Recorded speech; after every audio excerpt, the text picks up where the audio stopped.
बच्चों, प्रियंका साहू क्लासेस में आप सभी का स्वागत है। आज हम स्टार्ट करने जा रहे हैं चैप्टर नंबर 3, जिसका नाम है अकाउंटिंग प्रिंसिपल्स। ठीक है, अकाउंटिंग मतलब आप जानते ही हैं, यह एक लैंग्वेज होता है, यह एक आर्ट और साइंस है। ठीक है, और प्रिंसिपल्स मतलब सिद्धांत। ये दोनों मिल के क्या बनाए, इससे अकाउंटिंग प्रिंसिपल्स बनाए। रूल्स रेगुलेशंस को जो डिफाइन करता है उसको हम क्या कहते हैं, अकाउंटिंग प्रिंसिपल्स कहते हैं। Accounting statement disclose the profitability and solvency of the business to various property। Business का क्या प्रॉफिट है, क्या लॉस है, ये डिस्क्लोज करता है।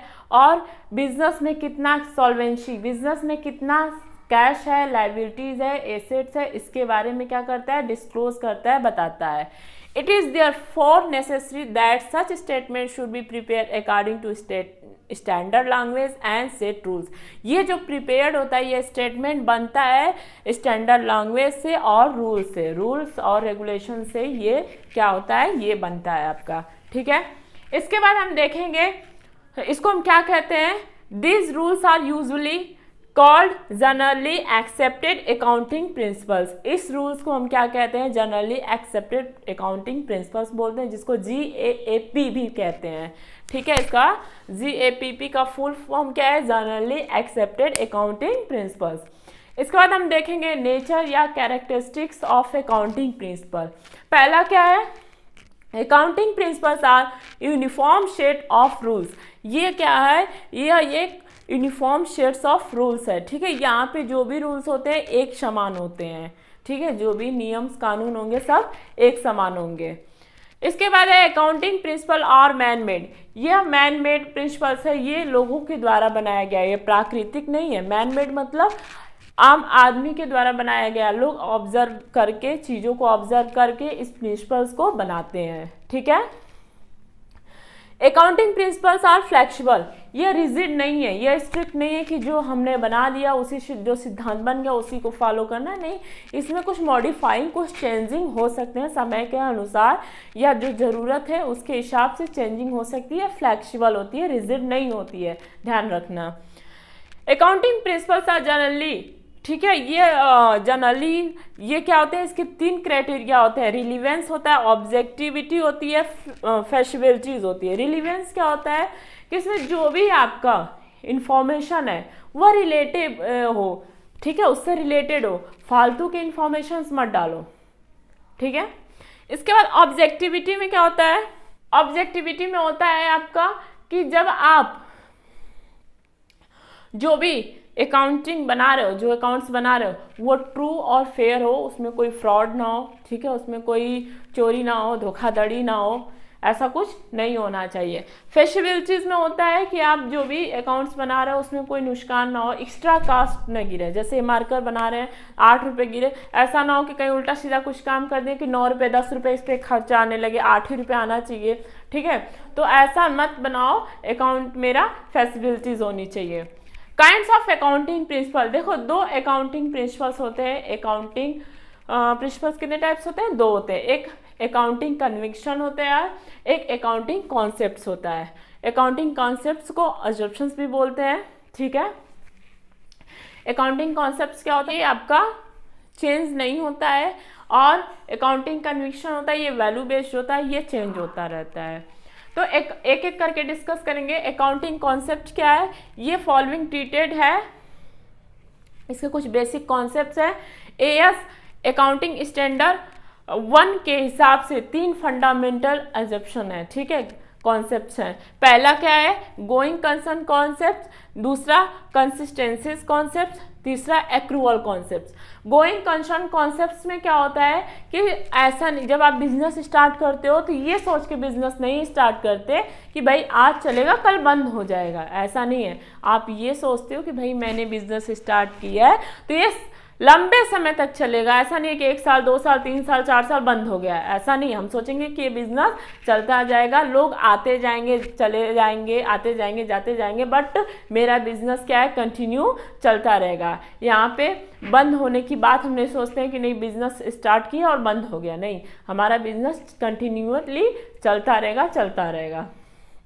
ठीक है। इसके बाद कंसिस्टेंसी कॉन्सेप्ट, जो भी हम अकाउंट्स में रूल्स फॉलो करेंगे, ठीक है, जो भी मेथड्स फॉलो करेंगे उसको हम कंटिन्यू फॉलो करते रहेंगे। ऐसा नहीं कि आज कोई और रूल्स फॉलो किए कल कुछ और फॉलो किए, ऐसा नहीं करेंगे। हम एक नियम को ही लेके चलेंगे अपने बिजनेस में और उससे हमें अपना एक्यूरेट प्रॉफिट लॉस पता चलेगा। अगर हम बार बार चेंज करेंगे तो हमको बहुत परेशानी होगी, डिफिकल्ट होगा और हम सही तरीके से कैलकुलेट भी नहीं कर पाएंगे। नेक्स्ट है एक्रूवल कॉन्सेप्ट। इसमें क्या होता है कि अगर हमारे बिजनेस में पैसा आया या नहीं आया, अगर मान लो कोई मेरा मार्कर ले गया, पैसा बोला हम 3 दिन बाद देंगे, तो आज ले गया उसको आज ही हम ट्रांजेक्शन में रिकॉर्ड करेंगे। ऐसा नहीं कि 3 दिन बाद मिलेगा तब उसको हम रिकॉर्ड करेंगे 3 दिन बाद, ठीक है। तुरंत का तुरंत हम एक्सपेंसेस या इनकम जो भी है तुरंत अगर हाथों हाथ मिल रहा है, मिले चाहे ना मिले, उसको हम तुरंत रिकॉर्ड करेंगे, ठीक है, एक्रूवल में। इसके बाद हम देखेंगे कुछ अदर अकाउंटिंग कॉन्सेप्ट्स है। Business entity concept. Business entity concept में क्या होता है आपका कि अगर बिजनेस है और ओनर है तो दोनों का अलग अलग पहचान होता है। ओनर, हम मान लो मेरा बिजनेस है तो मेरी अलग आइडेंटिटी है और बिजनेस की अलग आइडेंटिटी है। तो अगर कोई व्यक्ति है, अगर बिजनेस पे, ऑर्गेनाइजेशन पे केस करना चाहे वो कर सकता है, ऑर्गेनाइजेशन किसी पे केस करना चाहे कर सकता है, ऑर्गेनाइजेशन अपने नाम से बिल्डिंग, प्रॉपर्टी, लैंड्स कुछ भी खरीद सकता है, ठीक है। नेक्स्ट है मनी मेजरमेंट कॉन्सेप्ट। देखो यहाँ पे कुछ भी होता है, kilolitre, litre, metre, centimetre, decametre, इसमें कुछ भी नहीं मतलब आपका मीजर होता है। जो भी चीज़ें मीजर होगी, मान लो 100 कुर्सी आप खरीदे तो 100 चेयर आप नहीं लिखोगे। 100 चेयर के अगर मान लो 20,000 रुपये हुए तो ये 20,000 रुपये आप क्या करोगे, अपने अकाउंट के ट्रांजेक्शन में रिकॉर्ड करोगे, ठीक है। ये अमाउंट रिकॉर्ड करोगे क्योंकि उसको हम मनी के टर्म में मेजर करते हैं। आपको हम पहले भी बताए थे कि अकाउंट में जो भी चीज़ होती है मनी के टर्म्स में रिकॉर्ड किए जाते हैं। इसके बाद accounting period concept. Accounting period concept में क्या होता है, बिजनेस है, बिजनेस की जो प्रॉफिट और लॉस है, ठीक है, ये आप ऐसे तो मान लो हर साल हम निकालते हैं, हर साल अपनी प्रॉफिट लॉस कैलकुलेट करते हैं, लेकिन एक्चुअल जो प्रॉफिट लॉस है ना, एक्चुअल बिजनेस का, जब बिजनेस बंद होता है तब आपको पता चलेगा कि बिजनेस में आपके प्रॉफिट हुआ है या लॉस हुआ है, ठीक है। उससे पहले एग्जैक्ट प्रॉफिट लॉस नहीं पता चलेगा आपका। इसके बाद नेक्स्ट है आपका कॉस्ट कॉन्सेप्ट या हिस्टोरिकल कॉस्ट कॉन्सेप्ट। देखो जब हम अकाउंट बनाते हैं तो मान लो ये हमने फर्नीचर खरीदा 2 लाख का, ठीक है, तो जो 2 लाख का फर्नीचर खरीदा हुआ है तो उसको हम 2 लाख ही बुक ऑफ अकाउंट्स में रिकॉर्ड करेंगे, लेकिन उस पर क्या होता है, डिप्रिशिएशन लगता है। जैसे सामान आपको मान लो 2 लाख का आज हमने 2 लाख का हमने फर्नीचर परचेज किया, तो क्या उसको 5 साल बाद बेचेंगे तो 2 लाख का ही बेचेंगे? नहीं, कम होगा, उसका वैल्यूज बहुत कम होगी। तो उस पे नहीं, जो हमारा ओरिजिनल कॉस्ट होता है उसको हम बुक ऑफ अकाउंट्स में रिकॉर्ड करते हैं। Dual aspect concept. Dual aspect concept में क्या होता है, डबल कॉन्सेप्ट, ठीक है। जैसे कि अगर हमने ये मार्कर किसी को बेचा, जब किसी को बेचा तो इसमें 2 आपका अकाउंट्स, 2 मतलब साइड्स होंगे, 2 साइड्स मतलब एक डेबिट होगा एक क्रेडिट होगा। मान लो मैंने इसको बेचा, किसी को दिया, तो मेरे पास कैश आया, ठीक है, तो कैश आया जो आता है डेबिट, जो गया वो क्रेडिट। तो ये चीज जो आता है डेबिट, कैश आया और डेबिट होगा, मार्कर गया क्रेडिट होगा। तो हमेशा 2 कॉन्सेप्ट होते हैं, 2 साइड होते हैं। रेवेन्यू रिकॉग्नाइजेशन, इसको रियलाइजेशन कॉन्सेप्ट भी बोलते हैं। देखो इसमें क्या है, जिस दिन आपका पैसा ड्यू हुआ है उसी दिन रिकॉर्ड करो, ना कि जिस दिन मिले आपको पैसा उस दिन रिकॉर्ड करो, ऐसा कुछ नहीं है। Matching concept. मैचिंग कॉन्सेप्ट में क्या होता है, जैसे मान लो कि आपने 10 मार्कर खरीदा, ठीक है, 10 मार्कर खरीदा 100 रुपये का, ठीक, मान लो 100 रुपये का, और हमने 4 मार्कर बेच दिया, कितने में, 80 रुपये में, ठीक है, 80 रुपये में बेच दिया और 10 खरीदा था। तो इसका हम ये नहीं लिखेंगे कि अच्छा 80 रुपये ये हो गया आपका, 100 रुपये ये हो गया, तो हमको 20 रुपये लॉस हुआ। नहीं, आप जितना मार्कर बेच रहे हो, 4 मार्कर बेच रहे हो, 4 मार्कर का वो 4 मार्कर से 10 रुपये के हिसाब से हमने खरीदा था, तो 40 रुपये हम ये चीज़ लिखेंगे, मैच करेंगे उस कॉन्सेप्ट को, तब हम बताएंगे कि हमको प्रॉफिट हुआ है या लॉस हुआ है, ठीक है।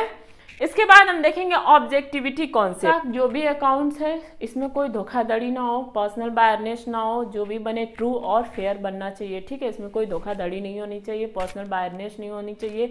हम अपने हिसाब से नहीं, जो रियल है, जो फैक्ट है, उसको उसमें दिखाएं हम।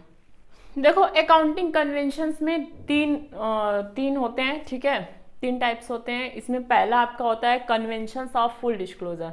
कन्वेंशन ऑफ फुल डिस्क्लोजर में क्या होता है कि जो भी आपका अकाउंट्स है, जो चीज़ें ट्रांजेक्शन है, जो कुछ भी ट्रांजेक्शन है, फालतू के भी जो चीज़ें मान लो 2 रुपये 4 रुपये जो भी है, वो अलग से ही लिखो, लेकिन लिखो हर ट्रांजेक्शन्स को हम क्या करेंगे, शो करेंगे, ठीक है। किसमें, कन्वेंशंस ऑफ फुल डिस्क्लोजर में। लेकिन कन्वेंशंस ऑफ मैटेरियलिटी में क्या है, ये जस्ट अपोजिट है। ये कहते हैं भाई फालतू के खर्चे, अरे फालतू के ट्रांजेक्शन मत दिखाओ। हाँ, अगर थोड़ा बहुत मतलब ऐसा कुछ ट्रांजेक्शन जो है, जो खर्चे हुए हैं, वो किसी चीज़ में, किसी ट्रांजेक्शन में ऐड कर दो, उसको ऐसे ऐड करके टोटल दिखाओ, लेकिन फालतू के ट्रांजेक्शन्स को मत शो करो, बर्डन मत बढ़ाओ अकाउंट्स का, ठीक है, कि समझने में भी दिक्कत हो और उसको करने में भी दिक्कत हो। कन्वेंशंस ऑफ कंजर्वेटिज्म, इसमें क्या होता है, इसमें कहता है ना कि अगर कोई नुकसान होने वाला फ्यूचर में, मान लो, ठीक है, प्लांट्स है, मशीनरी है, अगर फ्यूचर में आप जानते हो 5 साल बाद ये ख़राब होने वाले हैं, ठीक है, इसका वैल्यूज़ कम हो रहा है, तो उसके लिए आप पहले से ही पैसे जोड़ना, इकट्ठा करना शुरू कर दो, ये कहता है।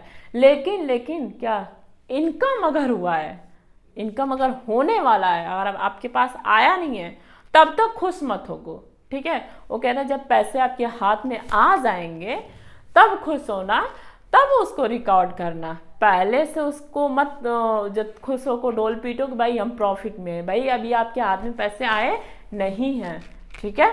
तो ये हो गया आपका chapter number 3 accounting principles complete हो गया। नेक्स्ट वीडियो में हम चैप्टर नंबर 4 डिस्कस करेंगे। आप इसको बुक से रिवाइज कीजिए, ठीक है। हमारी वीडियो को लाइक कीजिए, शेयर कीजिए, सब्सक्राइब कीजिए। Thank you so much.